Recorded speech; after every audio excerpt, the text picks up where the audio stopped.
Boa noite. Mais uma vez, o Acre consegue colocar em debate os processos de desenvolvimento para a região amazônica. Agora, com a realização do Seminário de Gestão Territorial em Terras Indígenas, o governo do estado, lideranças indígenas e de populações tradicionais reúnem-se para avaliar quais relações novas se conseguiu construir nos últimos anos e que tenham modificado a qualidade de vida na floresta. Quem está conosco para ajudar na análise das políticas públicas desse setor é o Dr. Paul Little, ele que é antropólogo e professor de antropologia da UNB e contribui para que se reinvente uma nova relação entre Estado, sociedade e populações tradicionais, especificamente as populações indígenas. Boa noite, Dr. Paul. Seja bem-vindo ao Ideias da Aldeia. Boa noite. Professor, nesse seminário de gestão de terras indígenas, um dos aspectos que muito se comentou, pelo menos no primeiro dia, foi a questão do etnozoneamento. Palavra um pouco estranha, gostaria que o senhor explicasse para a gente, assim de forma um pouco simples, o que seria isso? Bom, o zoneamento como instrumento técnico está utilizado em todo o país, conhecido como zoneamento ecológico econômico. Todos os estados e o governo federal e alguns municípios têm programas de zoneamento. O zoneamento é uma tentativa de estruturar o uso do solo em esta unidade, seja no município, estado ou no plano nacional. O que é novo, neste caso aqui, está utilizando este instrumento de planejamento do uso do solo e do uso dos recursos naturais para terras indígenas. Então, daí, uma vez que o zoneamento migra para terras indígenas, cria o conceito de etnozoneamento, ou seja, etnozoneamento para grupos étnicos, neste caso, povos indígenas. Então, é uma experiência nova no Brasil em geral, mas tem experiências em outras partes do mundo, no Canadá, Estados Unidos, em várias partes da Ásia, em outros países amazônicos, como Colômbia, como Peru. Então, é parte de um projeto maior de repensar os povos indígenas e suas terras. Nesses países que o senhor citou, vamos começar por esses países, Canadá, Estados Unidos, onde foi feito esse tipo de zoneamento, qual a experiência construtiva que teve lá que pode ser aplicada aqui? Bom, no caso do Canadá e em algumas partes da Alasca, dos Estados Unidos, o processo começou no final dos anos 50 e durante os anos 60 do século XX. E talvez o que podemos concluir deste é que depois de 40 anos, os instrumentos foram realmente incorporados pelo grupo indígena. Então, já tem lideranças indígenas que sabem lidar com mapas de satélite, com GPS, com toda esta tecnologia que pode fazer seus próprios mapeamentos e não precisa de técnicos externos para realizá-los. Então, esse ainda muito incipiente aqui no Brasil. Atualmente, no zoneamento e o mapeamento, a confecção de mapas, em geral é feito por técnicos externos. Mas a esperança é que essas tecnologias gradativamente se incorporem na prática cotidiana dos distintos povos indígenas. E a qualidade de vida dessas etnias? Vamos agora puxar mais para a Amazônia. O senhor falou que em alguns países da região amazônica também se implantou esse etnozoneamento. Como é que foi a adaptação das populações a essa nova forma? Bom, em geral, na Amazônia, eu diria de que todos estamos mais ou menos no mesmo patamar. Ou seja, na Amazônia é uma experiência recente. Não tem experiências muito consolidadas. Eu acho que tem que contextualizar um pouco a situação, porque durante os anos 80 e os anos 90, a grande preocupação em relação às terras indígenas foi a demarcação e homologação e regularização das terras indígenas. Então, quase todos os esforços estavam já dedicados a ou seja, consolidar a terra indígena, defender seus limites e ter uma certa segurança na terra indígena. Uma vez que este processo já se consolide, aí tem que pensar no próximo passo. E exatamente estamos nesta fase de pensar no próximo passo. Então, uma vez que você tem uma terra indígena demarcada, homologada, a questão é que agora, como vamos a lidar com essa terra indígena? Como vamos a garantir de que essa terra indígena seja sustentável, oferece oportunidades para uma vida digna para os povos indígenas que moram lá. E aí onde entra a noção de zoneamento e o conceito mais amplo que é gestão territorial das terras indígenas. O governo Lula, o senhor falou em relação à demarcação das terras indígenas, o governo Lula tem conseguido dar conta de toda a expectativa em relação à demarcação das terras indígenas, já que o senhor é um antropólogo e lida com isso de forma mais cotidiana? Eu diria que não, mas até o momento nenhum governo já conseguiu realmente lidar adequadamente com esse tema. Sem dúvida, desde a Constituição de 88, que é um marco importante, porque na Constituição os índios ganham direitos sobre suas terras, há havido grandes avanços, ou seja, enquanto de número de terras demarcadas, enquanto de identificação de novas terras. Nesse sentido, o governo Lula também está participando nesse avanço.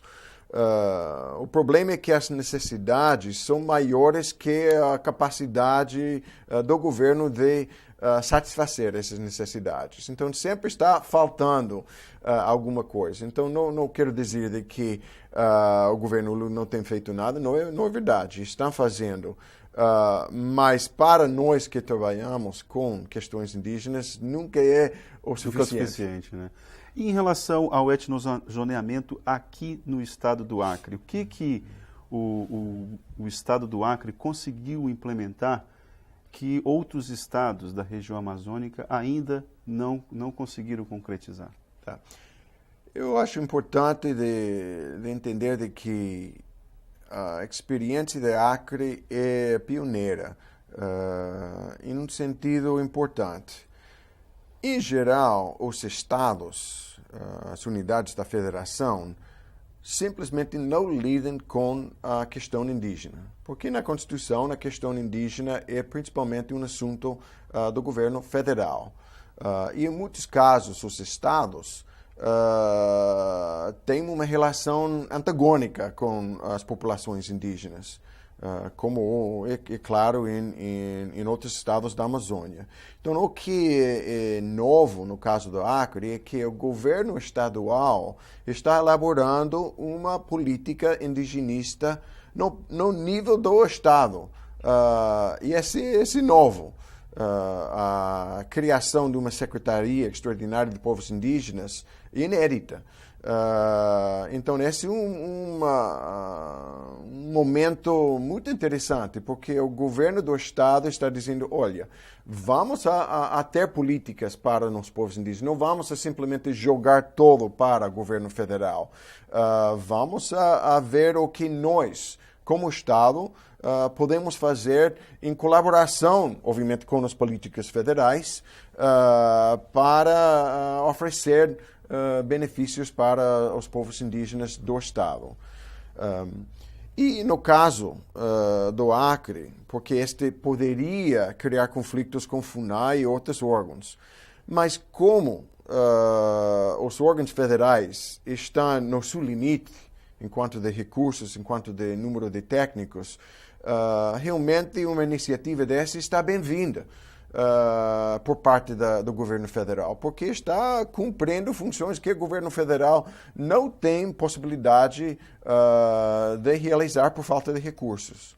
Então, nesse sentido, a elaboração de uma política estadual é nova na Amazônia. E neste sentido, é um caso que deve ser visto com muito interesse por outros estados. Professor, mas por que a dificuldade de se implantar ou de se perceber, por exemplo, que as populações indígenas são elementos importantes para a constituição da qualidade de vida na região amazônica em outros estados da nossa região? Por que é tão difícil implementar esse tipo de política em outros estados da região? Bom, aí tem que entrar um pouco na história da ocupação da Amazônia. Em geral, os estados amazônicos são controlados por grupos regionais que estão interessados em maderação, em mineração, que, nesse sentido, estas elites consideram as terras indígenas como um empecilho, porque não pode já ter mineração em terras indígenas, não pode ter pesca e caça, não pode ter agricultura, pecuária, porque quem controla a terra indígena é os mesmos povos indígenas e o governo federal. Então, cria uma situação antagônica entre o governo estadual e o governo federal. Então, na maioria dos casos, os governos estaduais têm uma política de oposição às terras indígenas e, particularmente, a ampliação das terras indígenas. É como se os índios, para alguns líderes políticos, fossem uma espécie de empecilho ao desenvolvimento, é isso? Exatamente. Esse é um discurso muito claro em vários estados. Não vou entrar em nomear estados, porque aí já pode criar complicações. Mas essa é a norma. A norma é que o Estado ou não lida com a questão indígena ou se opõe a iniciativas indígenas. Então, esse é outro elemento inédito e inovador na atitude do governo do Acre. Diz, não temos que ter uma oposição dos povos indígenas, são parte do nosso Estado. Então, vamos a elaborar políticas e programas para ter uma colaboração mútua. Professor, o senhor já encontrou nos debates, nos seminários, nos simpósios, alguma parte da academia, alguns intelectuais, que enxergam assim, meio desconfiados essa relação entre Estado e comunidades tradicionais, assim, que veio com uma certa desconfiança, argumentando que o Estado sempre vai estar interessado na relação com as populações tradicionais, como se fosse querer cooptá-los, como se fosse querer trazê-los para um sistema capitalista que é sempre tido como o mocinho do mal nas relações humanas. O senhor nesses simpósios, nesses seminários, o senhor tem se debatido com esse tipo de ideia, não? Bom, eu acho que temos que pensar em uma mudança na atitude do Estado frente aos povos indígenas, que não é completa ainda, que é uma mudança dos últimos 30, 40 anos, porque a política tradicional do Estado frente aos povos indígenas era da integração e a aculturação dos povos indígenas e a ideia de que eles têm que tornar brasileiros, têm que deixar sua língua, têm que deixar seus costumes e virar um cidadão como qualquer outro. Esta foi a ideologia dos anos 50, 60, 70. Este começou a mudar nos anos 80, com a Constituição de 88, incorporou uma nova noção de que não temos que acabar com as culturas indígenas, eles não têm que assimilar, eles têm direito da sua diversidade cultural, a expressar seus costumes, e mais bem é um plus, é algo positivo. Essa diversidade cultural. Então, desse momento, começa a implementar esta nova visão. E assim não está no Brasil. Você vai ver em Colômbia, na Constituição de 91, tem essa nova atitude. Em Equador e Venezuela, nas novas constituições de 98 e 99, respectivamente, se fala de países multiétnicos e pluriculturais. Esse é novo. Há 30 anos atrás seria inconcebível de que um Estado do Sudamérica admite de que é pluriétnico e multicultural. Hoje em dia, quase todos estão. Porque dessa forma você acaba admitindo, do ponto de vista formal, que a relação do desenvolvimento está intimamente ligada com os elementos culturais, né? Isso aí é... Exatamente. Então, aí a noção de desenvolvimento não é que eles têm que deixar de ser índios para se desenvolver, mas bem, eles têm que desenvolver como grupo étnico próprio. E daí surge o conceito de etnodesenvolvimento, ou seja, o desenvolvimento dentro dos marcos étnicos e culturais do mesmo grupo indígena. Então, é noção de desenvolvimento diverso, em vez de um desenvolvimento uniforme, onde todo mundo tem que fazer a mesma coisa na mesma conjunto de etapas. Cada grupo vai ter seu desenvolvimento próprio, segundo suas próprias normas, segundo seus próprios interesses, segundo as próprias agendas, etc. Então, esse já cria uma nova situação. Na maneira que os Estados estão implementando esta política, a academia está acompanhando, está prestando serviços, etc. Na maneira de que ainda há vestígios desta velha visão, a academia está criticando. Ou seja, e este é parte do embate nos outros estados. O discurso dos governos de outros estados amazônicos, em muitos casos, frente aos índios, esse velho discurso. Índio tem que deixar de ser índio e civilizar-se, integrar-se, etc. Então, esse terra indígena não é empecilho, vai isolá-los, vai ficar lá como antigamente. E os índios estão dizendo que não, nossa terra é aí onde vamos a nos desenvolver. Então, tem que garantir a terra e daí a noção de gestão dessa terra é uma política de desenvolvimento, mais especificamente etnodesenvolvimento da terra indígena. Professor, nós vamos fazer um breve intervalo e vamos voltar falando com um pouco mais de detalhes a respeito da gestão das terras indígenas, como é que isso está, pelo menos aqui na nossa região amazônica, tá ok? Tudo bem. O Ideias da Aldeia volta em instantes.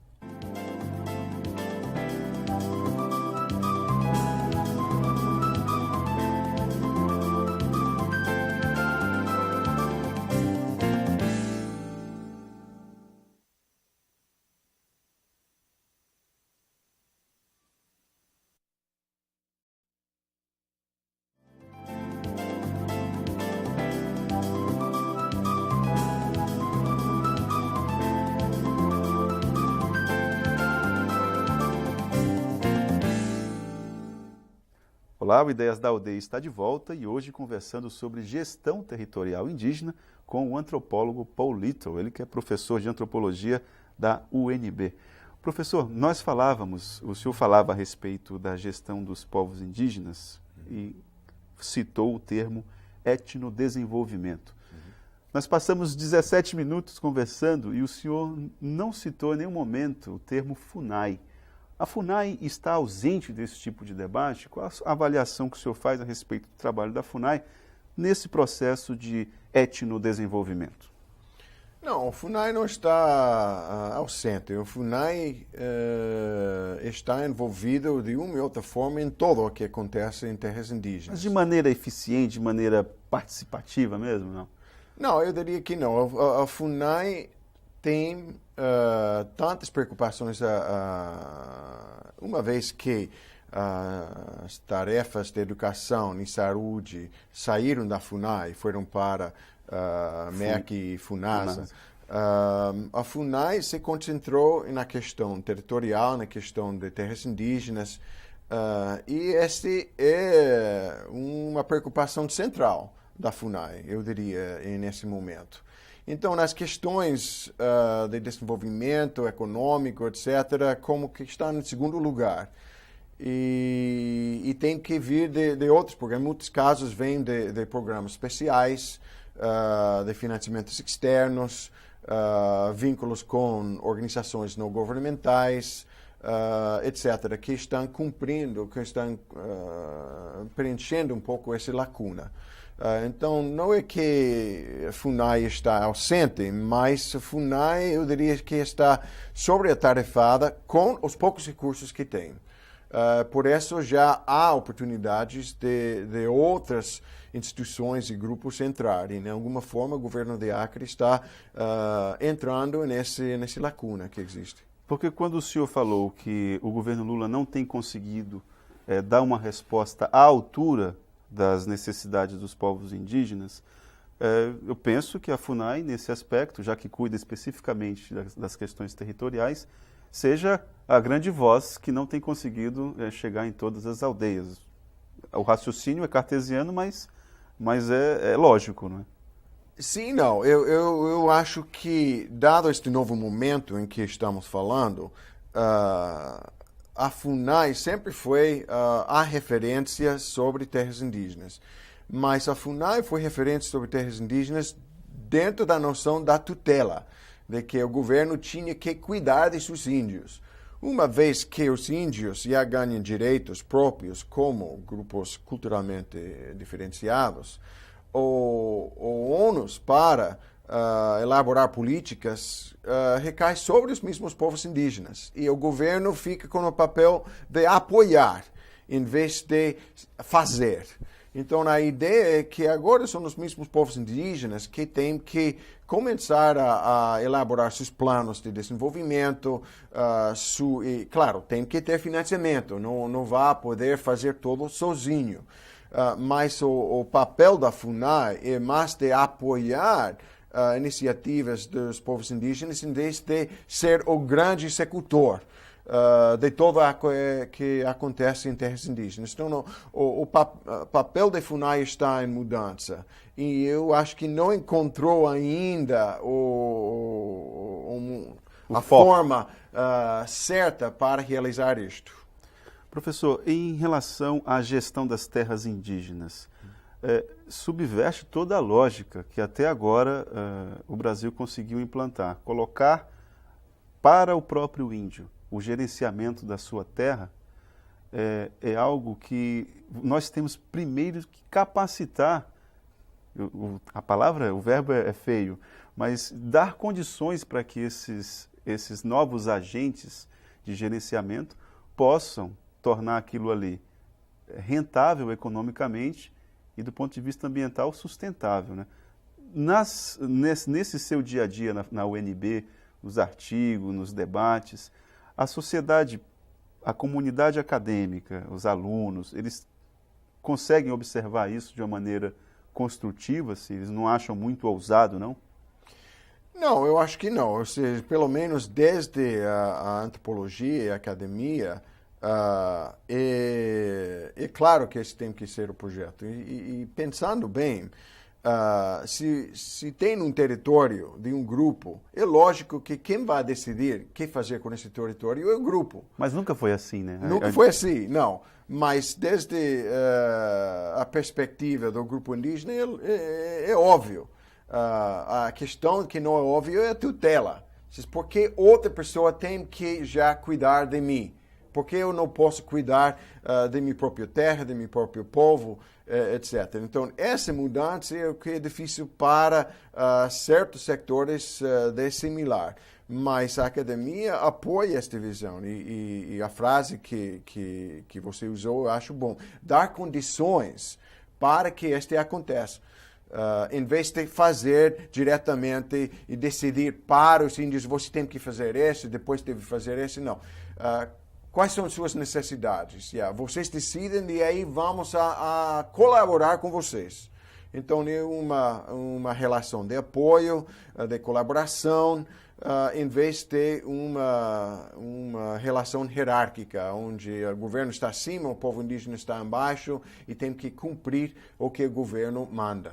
Com aquela antiga lógica que o senhor vinha falando a respeito de que o componente político às vezes enxerga nas terras indígenas um empecilho para o desenvolvimento, com os índios gerenciando a própria terra, o senhor acredita que a resposta vai ser muito mais imediata? Na gestão de terras indígenas, vocês trabalham com uma espécie de meta? Quando é que nós vamos ter uns resultados mais concretos a respeito desse gerenciamento? Não, é um problema sério, porque dado a existência de situações críticas em várias terras indígenas, enquanto de alimentação, enquanto de situação de saúde, enquanto de invasão de terras, há necessidade de respostas imediatas. De programas ou projetos que geram renda, etc. E os programas de planejamento e de gestão territorial, em geral, são de médio prazo. Daqui a 5 anos, tem que já elaborar um plano, etc. Então, há uma desfasagem entre a urgência das necessidades atuais e a necessidade de pensar a médio e longo prazo. Então, em algumas formas, há uma certa frustração de que eu quero uma resolução imediata para a falta de saúde ou para a questão alimentar. Mas precisa também planejamento. Não, vamos a pensar a questão da pesca, a questão da caça, a questão da agricultura, para que daqui a 3, 4, 5 anos temos a possibilidade de ter uma terra que produz em quantidades suficientes para alimentar todo o grupo que está aí. Então, é um problema sério, porque há necessidade de respostas imediatas, ao mesmo tempo, não pode deixar de lado um planejamento de médio e longo prazo. O Acre está localizado numa região de fronteira. Que complicação que isso traz na área de gestão territorial indígena? Eu diria que é mais uma oportunidade que uma complicação. Atualmente são 2 grupos de trabalho em curso de relacionamentos transfronteiriços entre Bolívia e Acre e entre Acre e Peru. Nos últimos 2 anos havia vários seminários e reuniões, tanto aqui quanto em Peru quanto Bolívia, de começar a pensar a região como um todo. Estão surgindo ideias novas, porque muitos dos povos indígenas têm parentes no outro lado da fronteira. Então, desde a perspectiva do povo indígena, os Axanicas estão no Peru, estão em Brasil. Os Caxinauá estão em Bolívia, Peru e aqui. Então, a fronteira internacional é um pouco artificial. Então, na maneira de que começa a pensar a região como um todo, tem uma possibilidade de elaborar propostas que são mais globais. Então, é difícil, porque são 3 governos diferentes, com políticas diferenciadas, mas os primeiros passos já têm sido feitos. O senhor falou a respeito de Brasil, Peru e Bolívia, né? Nesses 2 anos de trabalho desses grupos de trabalho, já deu para sentir qual foi o tom dos governos boliviano e peruano em relação especificamente a essa gestão territorial dos povos indígenas? Não, bom, o caso Bolívia é diferente porque acaba de mudar governo, bom, o caso Peru também. Agora tem Evo Morales e Alan Garcia, respectivamente. Então, eu diria que temos que esperar um pouco para ver como eles elaboram uma nova política indígena, como essa política se insere nesta. Então, é muito cedo para dizer alguma coisa ao respeito. Professor, o aspecto ambiental, para finalizar essa nossa conversa, o senhor considera, de agora em diante, nos últimos 15, 20 anos para frente, o aspecto ambiental ele é, de certa forma, revolucionário na medida em que ele nos exige uma mudança radical na forma de produzir, na forma de nos comportarmos diante do nosso dia a dia, o elemento ambiental? Bom, no elemento ambiental entrou com muita força, particularmente na Amazônia, a partir dos anos 80.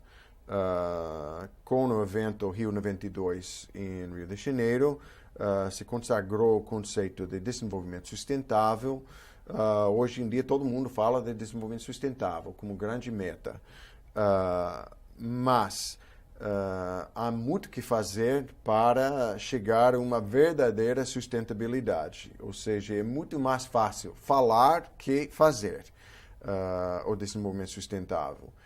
E o que estamos encontrando, havia uma reunião de avaliação das metas elaboradas em Rio em 2002, uma cúpula do desenvolvimento sustentável em Johannesburgo, em África do Sul, e se deu conta de que tem feito muito pouco para realizar, porque implica em sacrifícios, implica em mudanças radicais, e não todo mundo está disposto a fazer esses sacrifícios e essas mudanças. Então, estamos muito longe de ter um modelo vigente de desenvolvimento sustentável.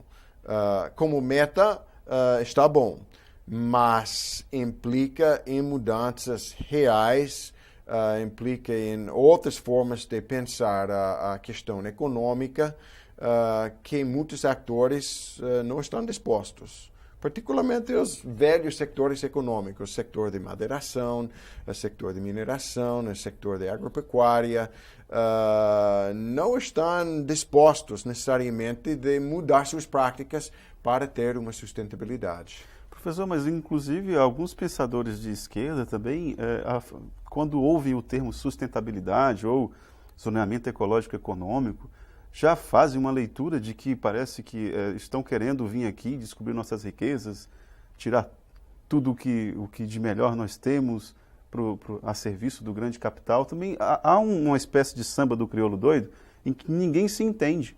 Assim, já que as velhas práticas também não contribuíram até hoje para dar uma resposta para isso, parece que nós não conseguimos ainda elaborar uma proposta suficientemente justa, tanto para o crescimento econômico, quanto também para as populações tradicionais, né? Porque enxergar na sustentabilidade uma espécie de instrumento neoliberal, aí também tá demais, não tá? Não, eu concordo com você. Eu diria que a sustentabilidade tem que ficar como meta e de aí tem que ver como vai implementar programas que cheguem a essa meta. Talvez o ponto-chave do conceito de sustentabilidade e que representa uma real diferença do modelo econômico que temos é que temos que ter práticas econômicas que pensem não só no bem-estar da geração presente, mas também nas gerações futuras. Então, a ideia de que se vou explorar esta área, será que daqui a 20 anos, daqui a 30 anos, meus filhos e meus netos teriam a possibilidade também de usufruir dessa área? Mas isso é muito difícil com a ideologia econômica neoliberal de pensar daqui a 20, 30 anos, porque o sistema econômico está baseado na noção de lucro imediato. Então, o que vem em 20 anos não importa. Mas a sustentabilidade demanda, não, vamos pensar daqui a 20 anos. Que tipo de economia queremos? Queremos detonar o Estado para ter lucro imediato e deixar para os filhos que se virem? Ou queremos pensar um pouco mais e dizer que não vamos utilizar para nós e deixar para que os nossos filhos, nossos netos também possam utilizar? Seria muito mais lógico. Seria mais justo também. Mais justo, mais justo. Professor, gostaria muito de agradecer a sua presença aqui no Ideias da Aldeia, contar com ela, com essa sua presença em outras oportunidades, falando a respeito da gestão de terras indígenas, tendo um panorama um pouco mais justo e um pouco mais real também. Foi um prazer colaborar com vocês. Obrigado mais uma vez. Bom, e esse foi o Ideias da Aldeia de hoje. Você que nos acompanhou, obrigado pela sua atenção e contamos com ela no próximo encontro. Até lá.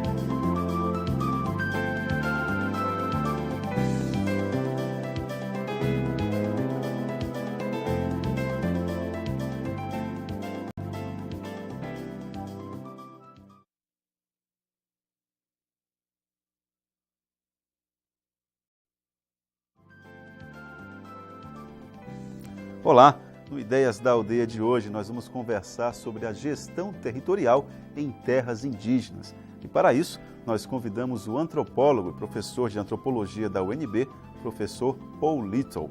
Você não pode perder essa conversa hoje às 10 da noite aqui no Ideias da Aldeia.